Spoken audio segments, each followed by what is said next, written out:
Yes, Hello. brother. Can you hear me all good?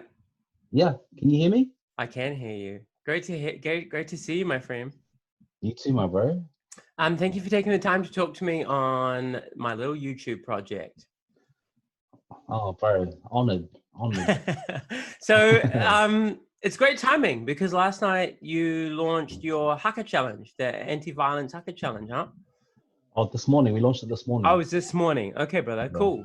Well, before we get into that, let's talk about. I mean, most people who are checking this out probably are familiar with you and your kaupapa, but you're Mataio Brown. You came to fame through barbering here in Aotearoa, New Zealand.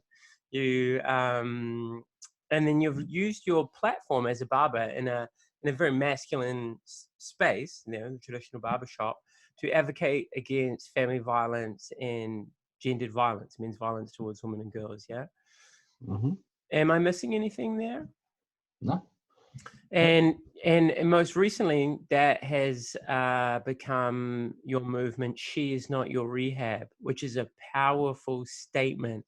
And when you launched Mm. those T-shirts, the internet went whoa, and people were like on Amazon ripping off your design, and people have been buying them from all around the world, and it really resonated, right? Really connect with people from all around the planet, huh? Yeah, bro. Yeah. So what is behind that? Do you want to tell the people who might not have heard your story about what leads you to work in helping men heal from their trauma and ending family violence? Cool, bro. Well, yeah. Thank you for the opportunity. Definitely honored and humbled to be having this corridor view. The whole movement of "She is not your rehab," and it's a very controversial, you know, statement. But it was more, it was birthed out of my TED talk, which I did, which was I talked about the barbershop, a place where men come to heal. And so my talk was just targeted at men, specifically at men. I know women, women have their own fields and women need healing too. But as a barbershop, which is predominantly caters to men, giving male haircuts, I've been doing this job now for over 10 years, holding space for men and servicing them. And so when I talked about it in my TED talk, it was obviously a collection of stories over the years of having this conversation with men, um, just holding space and listening to them. And the one thing that a lot of us, majority of us men, that have in common is we've been raised in a society, in the patriarchal system, which teaches us that men shouldn't feel, um, men suppress their emotions, and when you continue to do that, as we've witnessed over, for many years, men end up exploding. Um, and so, yeah, the idea of "She is not your rehab" was birthed obviously from my story. We presented the idea at my TED talk, but it was birthed from my personal experience growing up in a very heavy domestic violent family, where my father was very abusive. And when we say abusive, he was in and out of jail throughout my childhood, from domestic violence. Not for nothing else other than beating my mum up, beating the shit out of my mum, beating us kids up. And then my mother, we had lived in every woman's refuge home growing up in Christchurch, in our city where I'm from. And my mother continued to take my father back. She continued to rescue him, hoping that he would change, hoping that my father would miraculously, be the dream husband that she wanted, for her kids. But he never um, turned into that man. And so that's where the idea came from. And so obviously having a lot of conversations with men over the years, and you know, you hear all sorts of different versions of men. You get the guy who likes to go out every weekend and get pissed and drunk and see how many girls he can sleep with. You get the guy who just fights all the time, likes to fight and see who's the toughest. Oh, you staring me at, bro? You staring me up because that's us one on one. Then you get the man who's quiet, shut down, doesn't open up. Um, and one thing in common, a lot of the men that I found in my chair is all of that pain, all of that trauma that we suppress and we hide away, we put away in a closet or we swipe under the carpet, put under the bed, that all surfaces up to the ones that we love the most, our partners, our children. And the reason why it surfaces up because these people, the closest people to us, allow us to feel, certain emotions that society has taught us is not manly enough, like to cry or to feel sad. And so that's where the idea was born. And so me and my wife have used our business, our barbershop, to be a vehicle to talk about those tough, have those hard conversations that society has deemed taboo or looked down upon. Mm.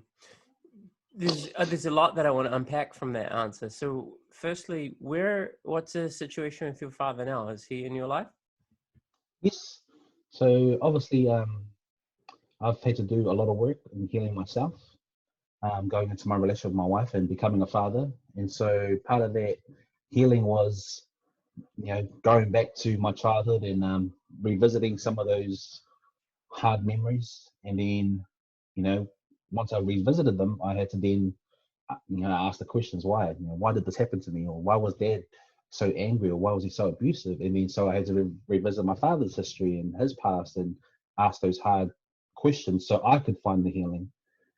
And for my father, it's hard for him to communicate to me and a Kiwi, New Zealand born Samoan because English is a second language. And so he was never educated in the Western system. And so sorry, Siri's just jumping on my conversation here on my computer. And so revisiting those conversations with my father, I've had to find the answers to why my dad was like that. And when I learned his story and found out a bit of his history and why he lost his parents at the age of 12. He had to leave school to put food on the table for his 9 siblings, and so he was never educated. And so his source of comfort after work was to have a few drinks. And so it doesn't. When I hear that and know those stories of my father, it doesn't excuse what he'd done to us, but it made me understand why he was in so much pain. Sure. Which is so very. To answer your question, sorry, is me and my father have a healthy relationship today. I have my boundaries. I don't let him speak into my life by giving me advice to do with parenting. I think he's given me enough advice for the rest of my life, with the way he treated us. But I have a relationship. He's an awesome grandfather. He buys my kids McDonald's. Just things like that. And I can happily and proudly say I can kiss my father on the lips, or he's the only man that I would go and kiss, and not find be weirded about it. That's powerful, that level of forgiveness, because a lot of people just would be like, nah, you're dead to me, you hurt me so profoundly emotionally. What has led you to want to forgive him and have him in your life? For myself and for my kids, because I feel like if I just carried on being angry and held all that pain inside and not found ways to release that or get rid of it, I think I wouldn't be the same father that I am today, or the same husband. So is your father still with your mother? Yes. And wow, that's massive. How does that well, that's feel? the thing that in the context of culture, like my parents are both from Samoa, and so both being raised in a religion, Christianity, which my parents just don't believe in, divorce or breakups. And so that's when you take that in as well, like that's half the reason why Mum chose not to leave him. She didn't believe in divorce. But that's still together. And the thing is, Dad doesn't really. I think he's too old now to try and hit Mum. He still loves his alcohol, but he's not abusive. Has he ever gone? Because and I asked this because my father's, as my story. We've done some work together. My father's an abusive alcoholic too. With long periods of sobriety though. But the thing I've always as someone who's gone on to work in alcohol and drug harm myself and work in the kaupapa of family violence prevention, I'm always sad for my father that he's never gone and done the work on himself to heal his trauma and the trauma of his whakapapa, his genealogy and his lineage. Because even in his twilight years, I think he could be a happier person. Has your father ever gone and done work, counseling, therapies, men's work, breath work, any sort of modality of healing? No. It's hard, eh? He just doesn't. I think it just doesn't register with him. Like we've tried having those conversations with him, but he's just like, nah. He's just so. The thing with my father is he, because when I dived into his history, a lot of his pain, like he did life in prison before I was born for manslaughter. And so, but this happened because someone, white supremacist guy, attacked him in a bar. And so my father, obviously in self-defense, reacted, drunk, obviously, but then got treated unfairly. But that was the last time he ever stepped foot into a bar, and that's the last time he ever he just became a recluse and shut down, and he just didn't drink with other people after that. And so, we were the ones that resulted in him taking all that pain out when he got out, Wow, so that's a really interesting one, because it is like a systematic problem too, eh, bro? And that's, I guess, like we just send wounded people, wounded men in particular, into jails, surrounded with other wounded men who covered in tattoos and are good at violence. It's just like a perfect melting pot for people to get worse, not better, right?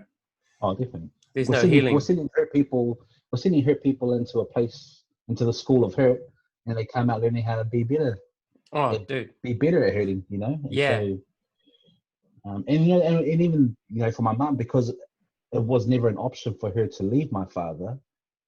There was no help for him back then. Like, no one wanted to engage with the abusers, because everyone looked at them as like these monsters and evil people.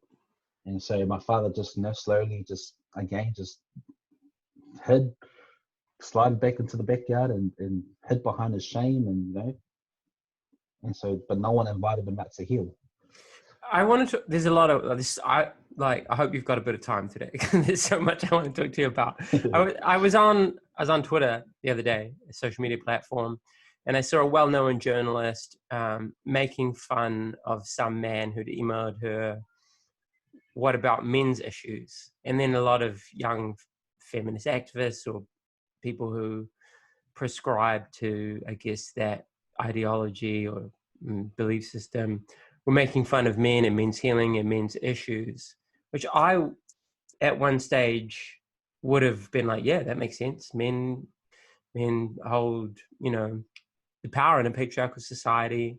Men are the biggest perpetrators of family violence, sexual violence, homicide.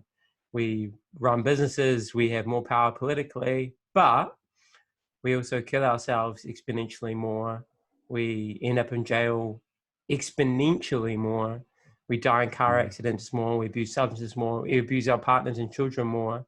And I'm curious to know what you would say to that. Like, do you think it's wrong to ignore men's issues? Because I've come to the point where I'm like, we need to address men's issues. If we want to end violence against women and girls, we need to work compassionately with men. Those things aren't mutually exclusive, but I see this dominant conversation online a lot of the time that, we don't need to talk about men. What do you think?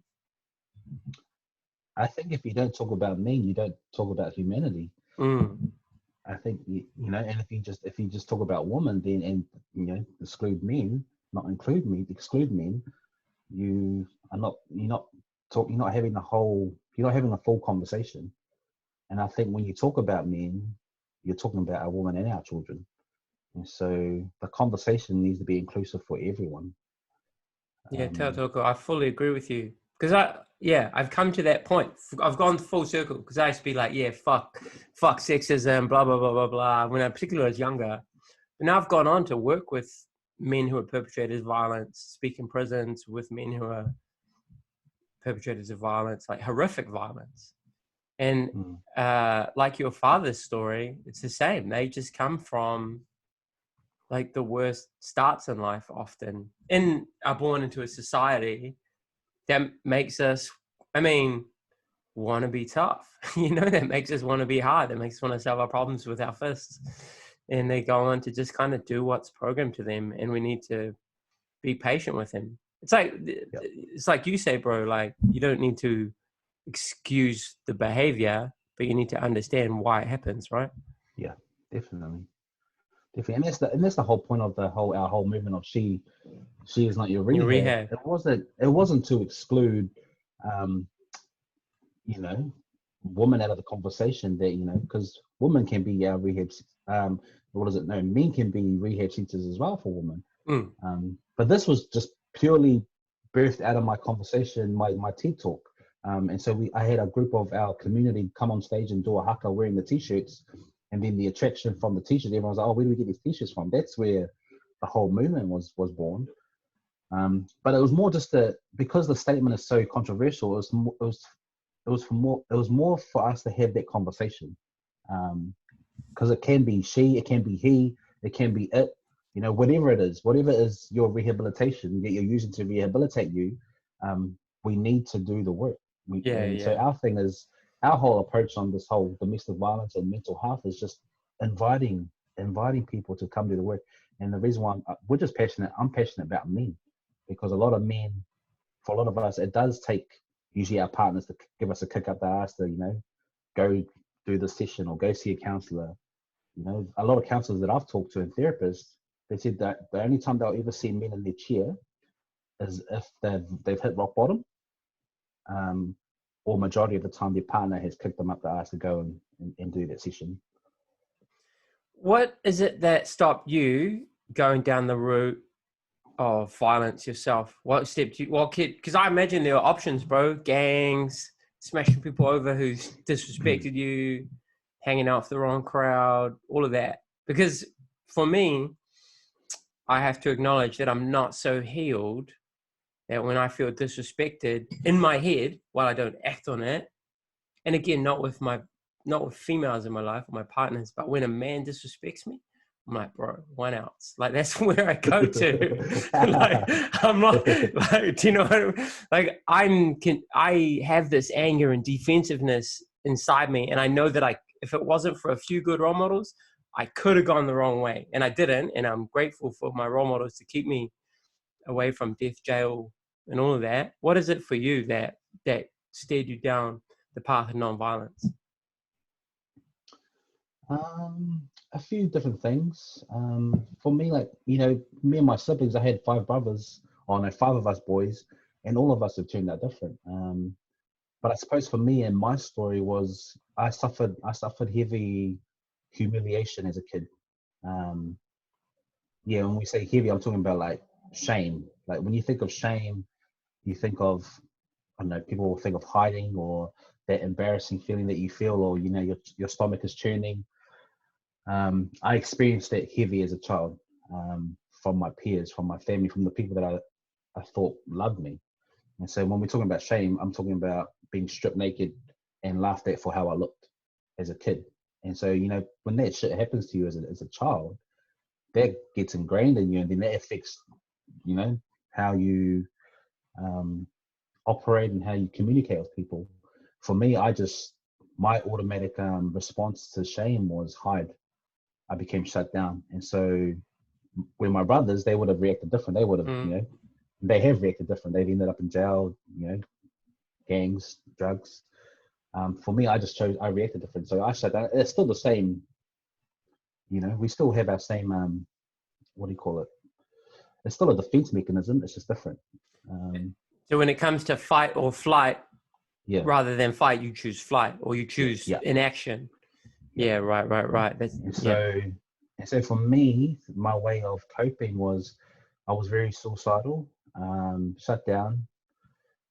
But I suppose it was people in my life that kind of seen me, through different journeys of my life, through the journey of my life at different stages, I've had people come into my life and have called me forward, like have seen me, have seen the shutdown kid and spoken life into me. It's like, no, you're gifted, you're talented, you're beautiful. You're more than just this. You're more than just that life. But but even though I had teachers and other people telling me, "Oh, you're gonna end up in jail. You're just as angry as your older brothers and your father." But I had people who were consistent in saying kind words to me and uplifting me and encouraging me. So Really, you had teachers writing you off like that? yeah. How did that make you feel? Yeah. Like shit. Because I had a bro who's in jail now, and I remember once we were having a talk, and he joined the gang and all this. I was like, bro, why'd you patch up? And he said, well, every motherfucker was just like, you're going to be a bad cunt, so I'm going to be the baddest cunt I can be. He was like, if that's the script that society expects of me, I'm just going to do it. Was that ever, do you relate to that? Yeah, definitely. Definitely. Especially like when I look up, because my dad was an alcoholic and my two older brothers were like, the toughest guys in school, and they were feared. I looked up to them, and so they were always like, we've set the standard for you. Everyone knows your last name, blah blah blah. And I was like, no, I don't want to be known as an angry guy. I don't want to be known as a. Yeah, and that was like a massive. And that was a thing. Like everyone, like in our community, like feared my older brothers, and they was just like, nah, yeah, don't mention it. I was like, nah, I'm not even like them. I wanted to make my own tracks. And so yeah, but I really had to give it up for different people in the stages of my life. At high school, was my music teacher. She was an ex-junkie who went through rehab, and she shared her story. She was vulnerable with us. She told us that she went through juvenile, and but she was a dope music teacher who was vulnerable and just knew how to relate to us. And she was a Pākehā Kiwi lady. Oh, but all the brown people, all the kids who just didn't want to be at home just flocked to her. We loved her. And then different youth leaders in my life. So at school you have the teachers that were running me down, and then you have the one teacher that was speaking life to me. At church you had the pastors and the priests who sexually abused me and some of my cousins, and then I had this one youth leader who kind of spoke life into me and showed up for me. So I think the way the world or the universe works, there is people that are always there. As much as there's horrific and evil people, or unhealed people, I'd like to say, there is people out there that are healed and will call you forward. You just got to look for those people, but it's hard. Wow, man! You just told me you were sexually abused by members of the church. That's some weight. Yeah, brother. I don't even know what to say to that. On top of everything else that you've shared with us, how did you ever go through the process of looking at pressing charges or looking at that historically? Because that's the thing now. Like a lot of members of the clergy are being held accountable legally for the crimes that they've committed historically. Is that something you've explored? If you don't mind me. Not so much in the Catholic. So I grew up Christian and Catholic. I was an altar boy as a Catholic boy. Altar boys are the ones that follow the priests, when they walk up and do their service. It happened to me and my cousin, but I was young. I was like 8 years old when that happened, and obviously such a traumatic experience. I shut that out for years until I went and did the work and sat in therapy sessions and remembering things that I chose to forget. It was too late. Like he's living in a whole different country now. I did go try to find out where he was to make peace with that in my life. But yeah, apparently I had heard, because he done it to my cousin as well. I then found out he done it to other boys, and their parents had obviously complained, and so the church moved him, shipped him elsewhere. They shipped him elsewhere. Yeah. Bro, that fucks me off so much. I feel real angry about it. My fight is kicking in right now, bro. Like they shipped him elsewhere instead of taking him to the police or making him lose his job or. That's really infuriating, because chances are wherever he got shipped to, he perpetuated that behavior. I'm Definitely. sorry, bro. I'm sorry that happened to you and all those other boys in your community. Thank you, bro. But and the reason why I talk so openly about it, obviously, because I've healed in those areas. I'm fully blessed that I married a strong wahine who sees me, sees the pain that I carried for many years and the shame, and has loved me, and she has been gentle with my recovery, my road of healing. And so that's why I can talk about it, because I've got my one person, I've got my handful of people that Trust. I know love me and have my back. So I don't, if people want to judge, and we get death threats over our movement, or she's not your rehab. And for me, it's just like, for me, it's just like, well, if you're going to attack someone who's a father and trying his best to help his community, and you don't even know him, I then think, man, like, I just want you to heal. I want to hug this guy or these people who choose to come and threaten us, because obviously it's triggering a lot of pain in them. You're way more healed than me, man, because someone threatened me and my family. Yeah. Bro, let's talk about that, really. So She Is Not Your Rehab launched last year, right after your TED Talk, which was phenomenal. But you've been telling me throughout this conversation that it's been controversial, which to me, I'm like, what? A movement about healing men and stopping violence against women and children is controversial. Let's talk about that. How have people responded to that negatively? Well, you get the guys who jump on and write to us saying the she, or it's not just she, it can be he, like, they've been abused, and so right, like, yeah, women do abuse men as well. But the thing is, you can't deny statistics. Yeah. The margin between the violence of men on women compared to vice versa is massive. Like, you can't deny it. And so our approach is not, I don't try and approach it and say, oh, men are bad, men are so angry. Like, I'm trying to approach it like, how would I want, if being in that position where I have been traumatized and I have acted out on anger and done some dumb shit, because I fight instead of flying away. How would I have healed it? If I've healed best when the people in my life, like my music teacher, my youth leader, when they invited me to come here, when they and invited me to heal, was doing a relationship with me, was not judging me, not calling me an angry guy, was sitting down and shouting me a feed and wanting to know me and see me. That's my approach. That's how we're trying to approach with the whole She Is Not Your Rehab movement. And it's just begun, like we've got a lot of things in the works to tackling this massive, what we call the shadow pandemic, which is domestic violence. But yeah, it's controversial. I think it's just triggering a lot of people. Is it mainly men who get in touch and are like abusive and threaten violence and angry? Or do you get women too? Because I've had weird conversations, well, not weird, but conversations where women will aim to derail a conversation on Facebook or Instagram or Twitter or whatever that is about stopping violence against women. And I'm mindful that the sister will have grown up in the same broader society that we have, that indoctrinates us all with the same ideas and patterns and concepts about sexual violence or yada yada yada. And so I'm curious, is that same for you? Do you get women criticizing you as well, or is it mainly like? Nah, not really. More just men.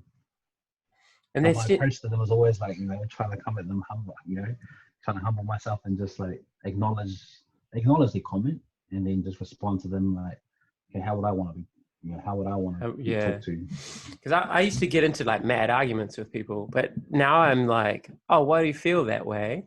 And I try and acknowledge them peacefully and let them say their piece, or I just ignore. Because sometimes people don't want to have a logical conversation. They just want to yell at you, or they just want to say their thing or make fun of you or whatever. How do you deal with the online environment? If it's like straight, rude and crossing the boundaries, I just don't even respond. Sure. Like I've had guys message me like, "Fuck you, I'm gonna come kill you." Oh, fuck you, you faggot.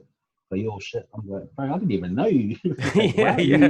you're really gonna write that to someone like I come know, on, bro. right? It's a I thing, know. though.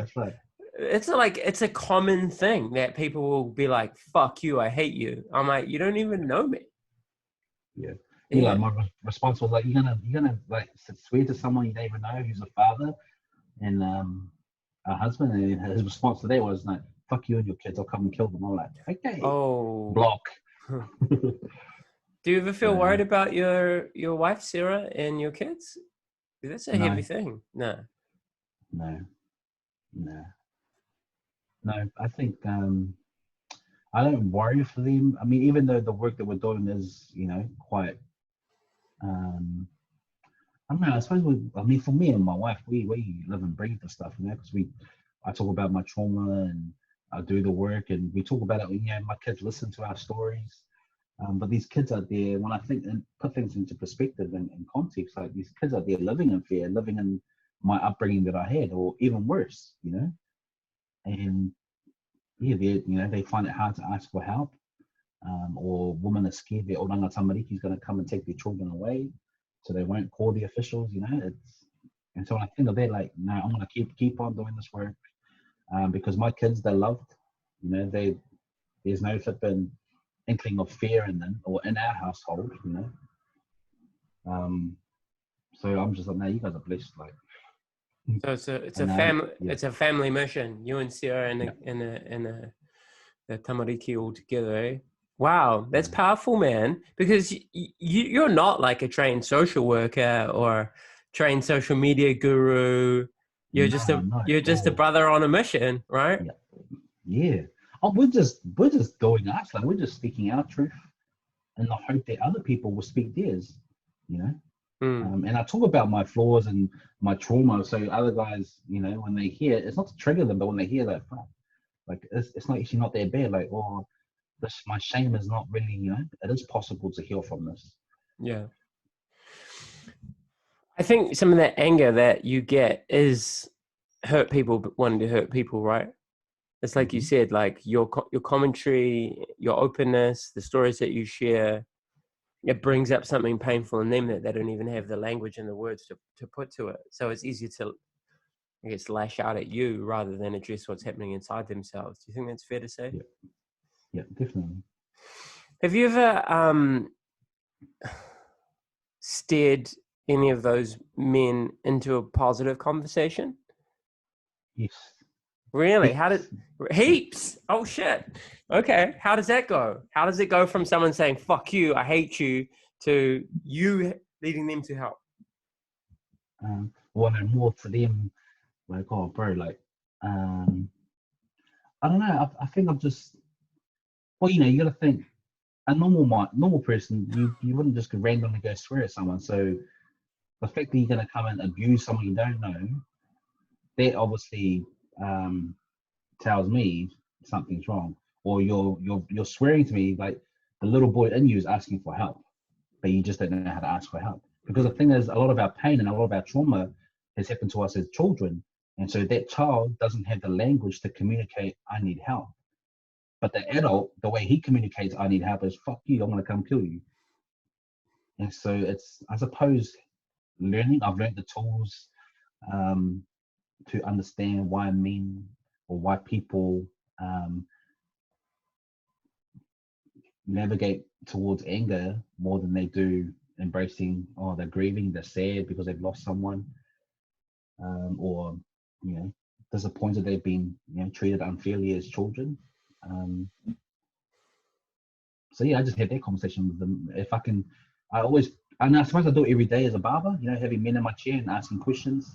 Sure. And when guys do, they just show me one layer or the first layer of their mask, which is, go out on the weekend, have sex and all that stuff. Like, for me, I see behind the mask, and I see a guy who doesn't know his worth, who has to go and find it through, sleeping with women.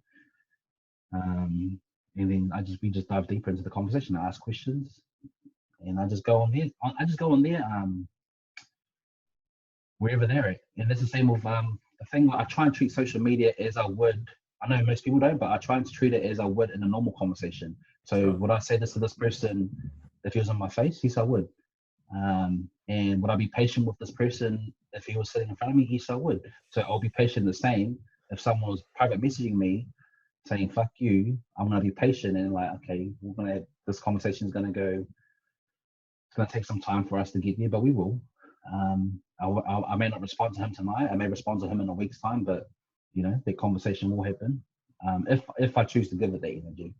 Because it is energy. It takes you away from your work, it takes you away from your wife, it takes you away from your children, it takes you away from yourself, right? Like it's a full-time job doing advocacy work online and in real life. Do you put strong boundaries up? I'm like, yo, no, she is not your rehab mahi this week or this weekend or this day. Like, do you take scheduled time out? My wife is my boundary person with it. Right. She's like, baby, spending too much time on your phone or on the computer. But I'm the same with her, like we need to spend time together as a family and disconnect from the digital world.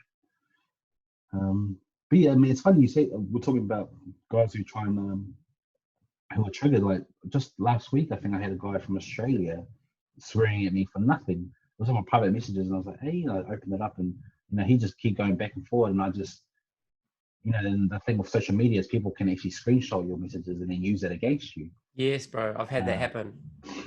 And so I was careful, and I just carried on inviting him to the conversation of healing and asking questions, and he was not having it. But then, I think 3 days later, he messaged me saying, "Oh, bro, I'm sorry for being a dick. I was just pissed, and I seen some of the stuff, and it triggered some shit at me. I just wanted to stir it up, and I wanted to see how real you were, and if you were gonna react in a certain way. I was gonna screenshot it and edit it and Photoshop that shit and then post it up.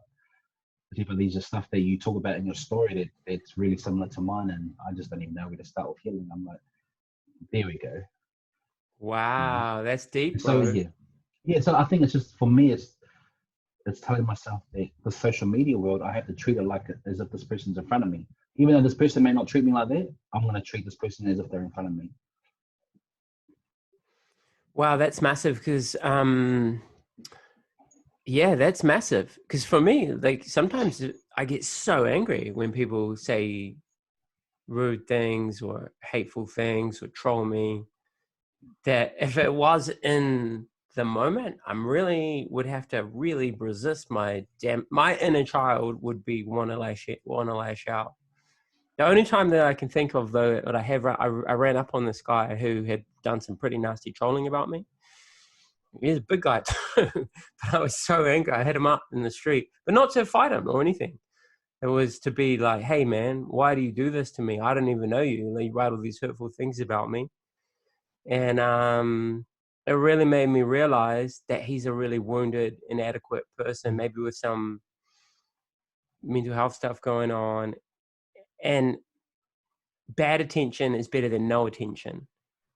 Do you know what I mean? Like when a little kid wants mum and dad's attention, if they can't get it positively, it's exactly what you said. They'll be naughty because it's attention and it's better than nothing. And I think a lot of people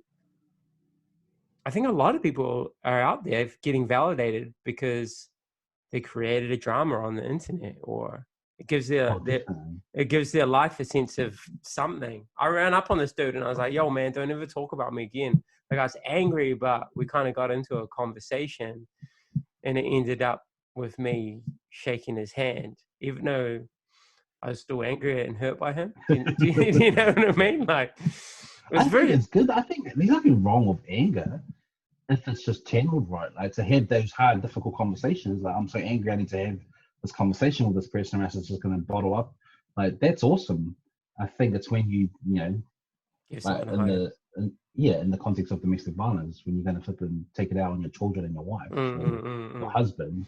Yeah, 100%. I think that's another thing that we need to realize, is that anger is a normal part of the human experience. Yeah. Like, I'm so angry that I'm traumatized. I'm so angry about my pain. I'm gonna go do some shit and change this. I'm sick of being and and I think that's why I resonate with you, because I'm angry because of how I grew up and all that sort of stuff, and then the injustice in the world, yada yada yada. But I've used that to drive me into positive things. Muay Thai and kickboxing, and then academic stuff, and then now this kaupapa, which is the thing that I'm most fulfilled by, apart from my family. You know, like there is an anger that propels me to have conversations like this with you and share them with other people and do the activist work and do the advocacy work. And yeah, I guess, yeah, I don't know. I think anger is a good fuel for positive things Yeah, if you can manifest it that way, huh? yeah, definitely agree. Total. Do you feel If you angry? if you can navigate it. Some cases, yeah. I do get angry at people. I ain't no freaking saint. I get angry. But then I suppose it's doing. I've done the work, still doing the work. And I think it's a lifetime work of shifting perception, changing your perspective. Um, so my initial thoughts will always be I'm angry at this person. But then I suppose I've trained in doing the work. I've asked myself, step back from myself and ask the question, why is he acting like this? Like it's in regards to staff, being a boss, owning a barbershop, when your staff member is always late or disrespectful, like you're showing no respect to the client, to the kaupapa of this business, to yourself. I do get angry. You're wasting my time. But then that anger, I've learned to try and, okay, why is he doing this? What am I not? What questions am I not asking that's not making him motivated to come into work on time? Is this job even the right job for him? And if I can answer all those questions and eliminate every scenario, then it will eliminate me getting angry all the time. I'm sure you've got things to do today. If someone is so let's bring it towards an end. But for men out there who are watching this, or a partner of a man who suffers from anger or who's used violence, whether emotionally or physically, how do you encourage? How do men help healing themselves? How do they start healing themselves? I guess I'm trying to ask.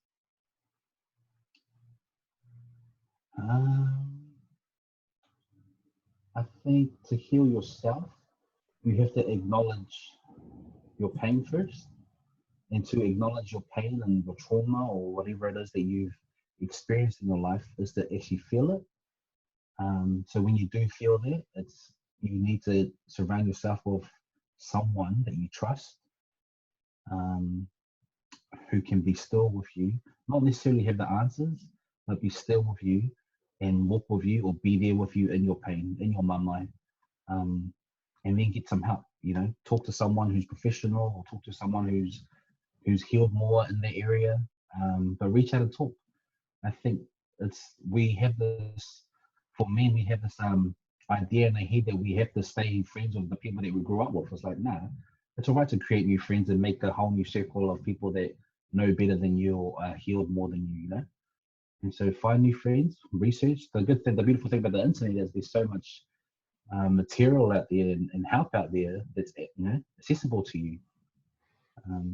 We just choose to stay in our bubble of guys that we go to the pub with and drink with. And it's like, well, if I'm going to ask for marriage advice, I'm not going to ask my boys who are single. I'm going to go ask someone who's been married in a happy relationship. Yeah, yeah. But and saying you sit with your boys, like, oh, me and the missus are having an argument. You're talking to your single friend, who goes and sleeps with different girls on the weekend. But have their friend that you can open up and talk with after you've acknowledged that and you felt that disappointment that you and your wife or partner are going through shit or whatever. Then go and find someone who is in a better relationship or ask for advice. Yeah, so I think acknowledge first, feel it, and then ask for help.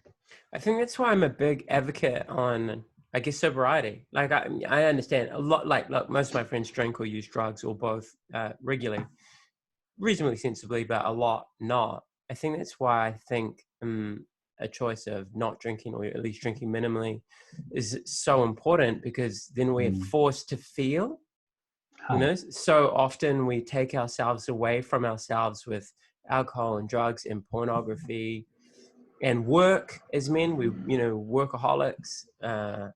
The whole, you've been talking a lot in this conversation about guys who want to be with a different girl every weekend. Like those are things that stop us from really feeling, right? Yeah.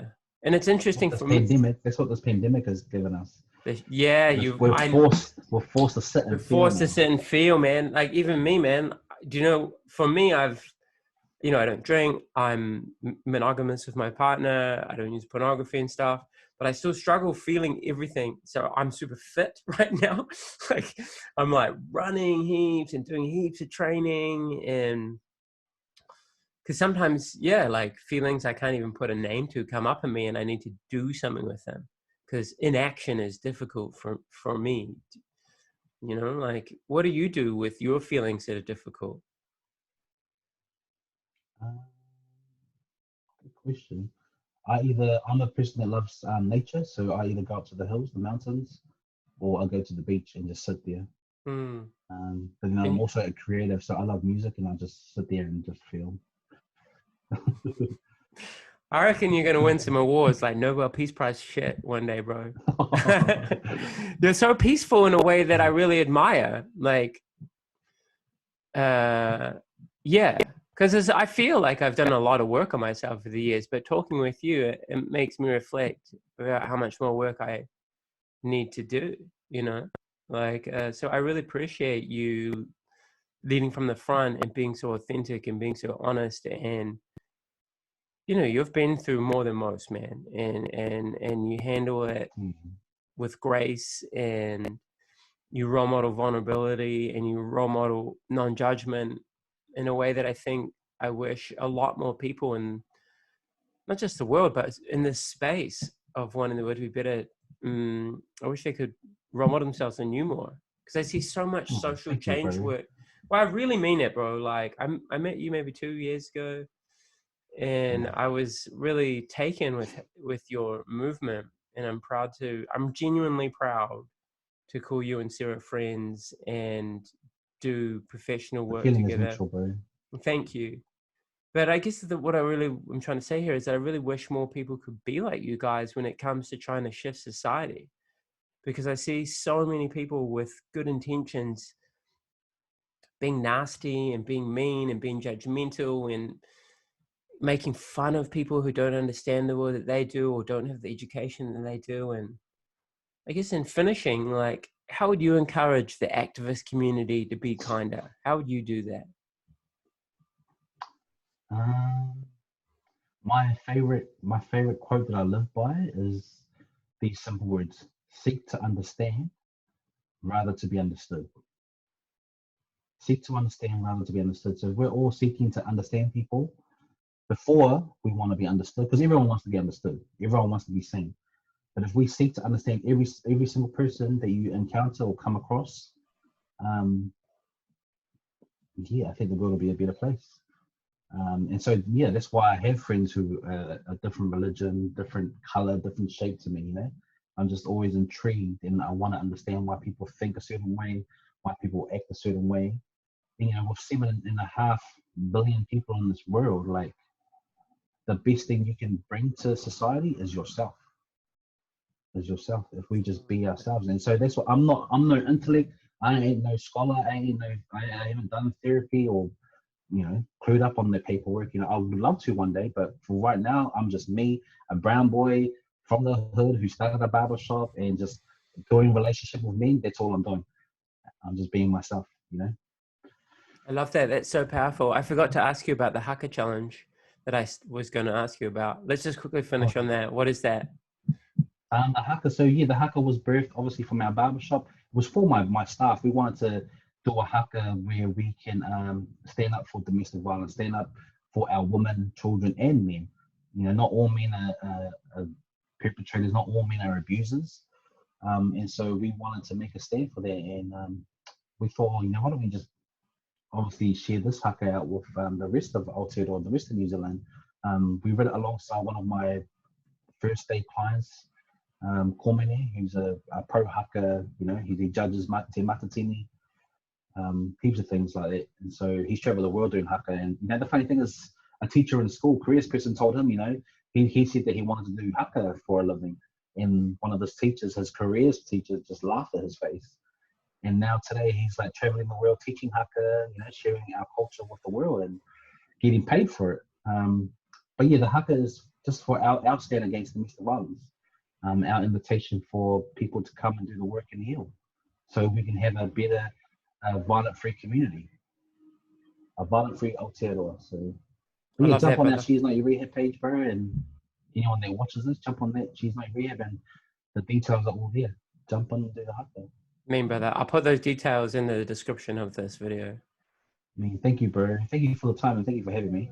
No worries. Hopefully, I It's wasn't too boring. not at all, bro. Your story is really powerful, and I think anyone who takes the time to watch this is really going to learn a lot from you. So thank you very much for your openness and for who you are and who Sarah is and what you're doing in our country. And I know that you're getting invited around the world now, and I hope that your presence on Earth continues to grow. And I look forward to seeing the growth of your movement. And I'll talk to you soon. Thank you, bro. Love you, bro. Thank you. Love you too, brother. Okay, bye. Bye.